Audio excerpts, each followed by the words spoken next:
بسم الله الرحمن الرحيم رب زدني علما. Again, these are some of the explanations. What are the three characteristics of TCP protocol? TCP UDP. Now, a TCP protocol and the UDP protocol are used at the transport layer. And basically, TCP is connection-oriented protocol, whereas it is connectionless. Now, connection-oriented means just like your phone call. In order to talk to your friend, you have to dial the number, and that particular receiver has to acknowledge or lift the button, right? The green button to acknowledge that I'm ready to accept the call before you actually send your information. So this is what connection-oriented option. So basically, you need to figure out the TCP protocol behaviors.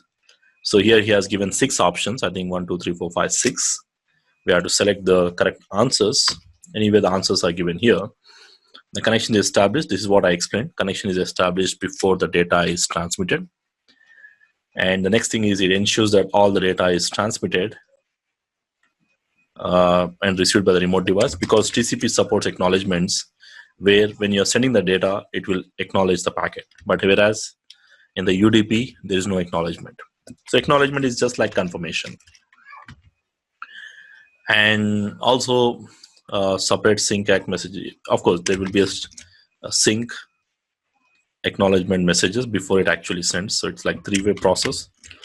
You will have sync ACK messages separate, but here you can see these 2 answers look similar.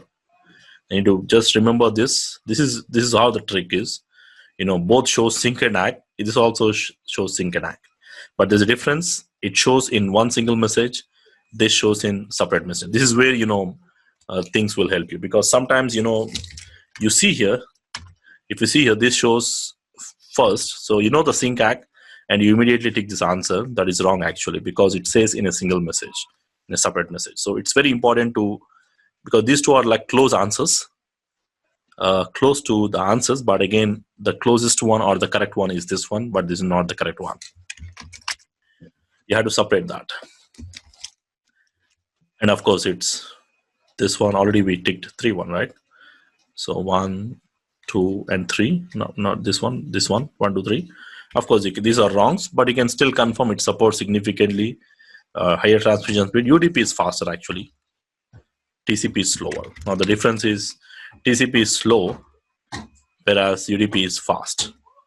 Because UDP has no acknowledgement, so it is much faster, whereas TCP is much slower. So you can also do like this, but again, this is like a little bit extra time it will take to think and confirm that these are wrong. If you have doubt, then it is okay. But if you're 100% sure with this, you can just go and tick. But still, you can confirm that they are wrong. So that's where these things will also help you when you are preparing for the exams, as well as preparing for your technical interviews as well. It requires application, so we don't use any application here in TCP. It's an inbuilt TCP application. So